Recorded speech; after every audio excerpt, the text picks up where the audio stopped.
Hello everybody from Plant Reviews. Today is the 26th of March and in my very messy garden spring is definitely blooming, and I'm obviously taking the occasion in the next few days to tidy it up a bit. I have lots of flowers, bulbous plants in bloom at the moment, but what I will focus in today's videos is one species often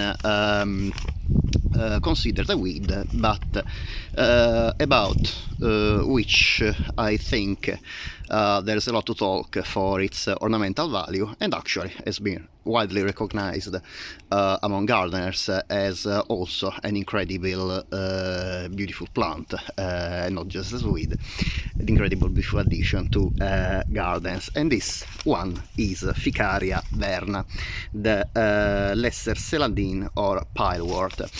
This is a plant that has been growing in my garden already from a few years. I'm not sure if it was planted as ornamental or basically really just as a weed. Started growing in my garden. However, I am definitely delighted of having this plant in my garden, and actually I recently bought a few more variety, plus one that came just as a guest in a different with some absolutely different species, and I will talk about this later. But let's start with the talk about the species. So Ficaria verna, commonly known as Lesser Celandine or Pilewort. This plant is a perennial, and it is classified in the family Ranunculaceae, so the buttercup family, and indeed the flowers you can see kind of remind a buttercup flower with this glossy yellow appearance, and these waxy flowers, really bright, and it is of course one of the most beloved plants by pollinators as well. This plant is native to Europe, Western Asia, and also North Africa. It's also been introduced in North America, and is known there as fig buttercup. However, the plant is definitely considered there highly invasive as a weed, as many other European and Asian plants, or exotic plants anyway, reaching North America, such indeed another very common weed in the UK, the beautiful and also loved by pollinators dandelion. But in Europe it's still pretty much loved for its flowers, even if considered as a weed, due to the fact that this plant blooms between the late winter, so between late February until May. It is considered really one of the most famous spring flowers in the United Kingdom, as well as in most European countries. The plant, as you can see, it is quite a low growing perennial. I have a small clump here. This is actually a clump forming plant, and can reach about 25, sometimes even 30 centimeters tall. You can actually see it next to some daffodil size foliage. They are about 50 centimeters tall, and the leaves are green, very shiny. I would say not really homogeneous green. You can see that these that are slightly veined and very slightly mottled, as in this leaf as well. You can see the mottled pattern here. However, some varieties of Ficaria verna have been selected to show even more this kind of mottled pattern on the leaves, and they're used mainly as ornamental, of course. The leaves are cordate. Cordate means heart-shaped. You can see indeed the heart shape the leaves, and the flowers kind of vaguely remind daisies, very vaguely, even if of course they are not really closely related. The daisies belong to the family Asteraceae, and they have actually, even if the overall shape is very similar between these two plants, the actual structure of the flower is pretty different. You can see the internal part of Ficaria verna is very different from the daisy, but the petals, this kind of arrangement of the petals and the yellow color kind of remind some daisies, I would say. The flowers can grow up to 5 centimeters across, but usually they are about 3 centimeters across. I can't really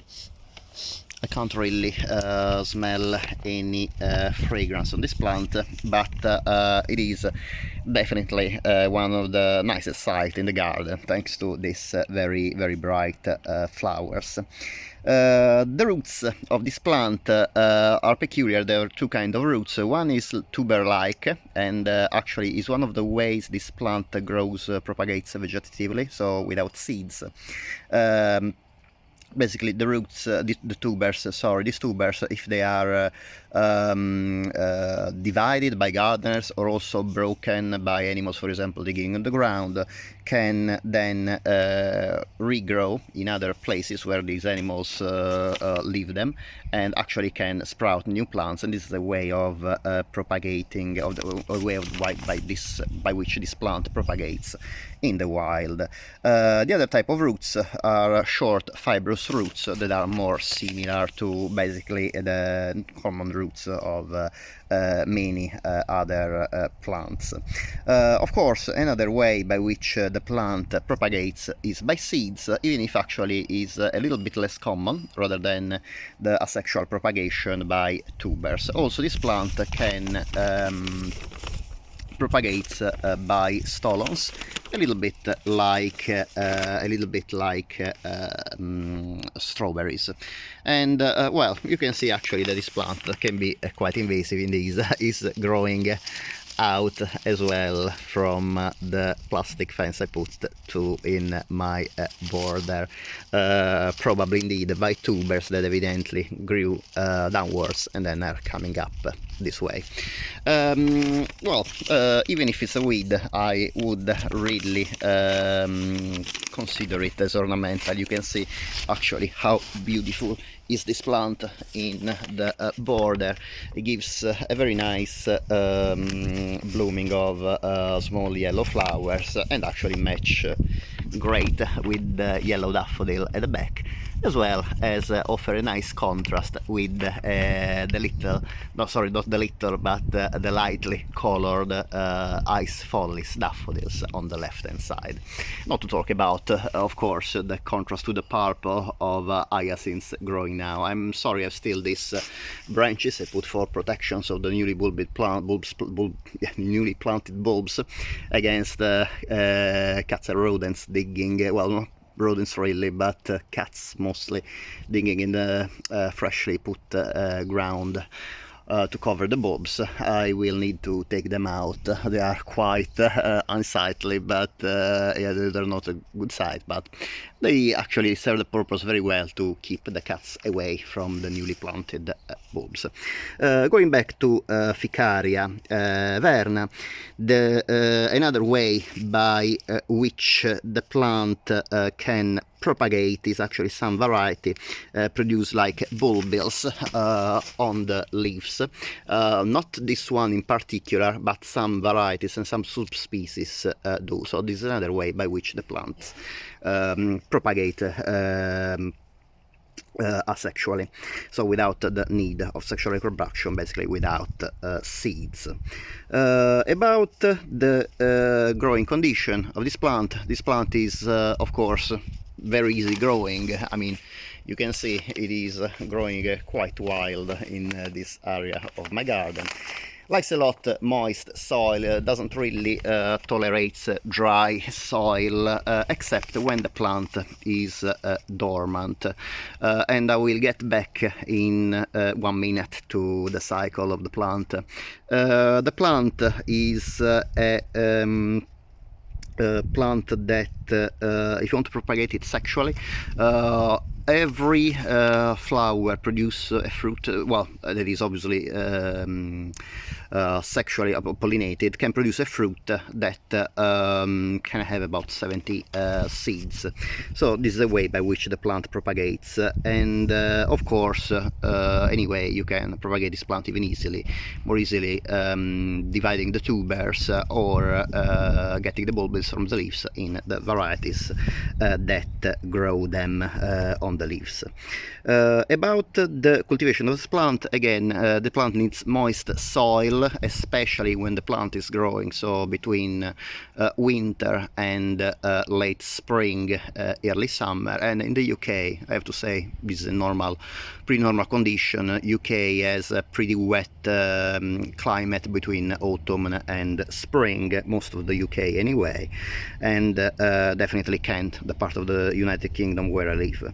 It's a plant that is very, very resistant even to pretty cold temperature. It is hardy to USDA zones 4 to 9, so can grow very well throughout the United Kingdom, as well as in a variety of temperate climate countries and also Mediterranean climate countries, as long as I said the plant is kept moist during the growing cycle. The growing cycle is very similar to the winter growing bulbs, such as, for example, daffodils or crocuses.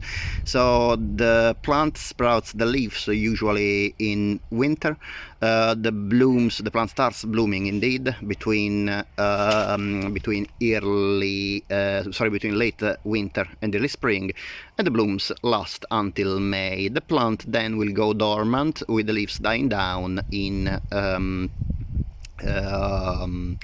between early and mid-summer, and then the cycle starts again in late autumn or more usually in early to mid winter. The exposure recommended is actually partial shade, can handle light shade as well, can handle also full sun as long as the ground is kept moist during the growing season. Doesn't mind the dry ground when the plant is dormant, so in summer it's perfectly fine. Again, really in a way very similar to daffodils and crocuses grow, as well as tulips as well. Tulips also have the same growing conditions. This plant is a plant that again in the wild form basically has this green leaves, heart-shaped, and yellow flowers. However, there are some other varieties available on the market, and well, I have one here, another plant growing that I found, another clump that I found in my garden. I didn't plant it myself. I'm not too sure how it arrived, but this one, for example, it has some flowers that are for the so-called alba group. These flowers are like cream colored, aging white, and you can see these resemble kind of even more the daisies, or maybe a bit also the anemones, the wood anemones as well, and they are very attractive flowers. This Ficaria verna grows in the part of the garden that is in a light shade all the time. You can see indeed it grows next to the hellebore and to my skimmias, and is also growing very well. However, there are some varieties that are a little bit rare, and basically you need to buy them either online or in garden centers. One example is this one, and I bought some bulbs of Hyacinthoides italica from Farmer Gracie. Now the flowers are blooming. I'm not too sure why they are drooping. Actually, I think I need to water the plant a bit more probably. And it has been pretty dry at the moment this week, so yes, I definitely need to water them. But you can see this is a bulbous plant, so can still handle dry pretty well. This Hyacintoide cyctalica, the Italian bluebell. However, I found in the pot growing a variety that I didn't have of Ficaria verna. I believe this is Brazen Hussy. It's called Brazen Hussy, and unlike the other Ficaria verna, the normal species that has obviously green leaves, and as I showed you, this one has very, very attractive bronzed leaves. You can see how glossy they are, and the flowers are yellow, kind of aging whitish. This is I'm not sure if I received this plant just as a contaminant of the blue bulbs of the bluebells, or there was just a seed or a small tuber in the compost I put in the pot and it started growing. However, I doubt that this is from my garden, because I don't have in my garden any other Ficaria verna with these beautiful bronzed leaves, as you can see. Anyway, if you want to buy this plant, the Brazen Hussy is a variety with yellow flowers and bronze foliage, and I strongly believe that this is the variety I have here. Then another couple of days ago I brought other two varieties of Ficaria verna.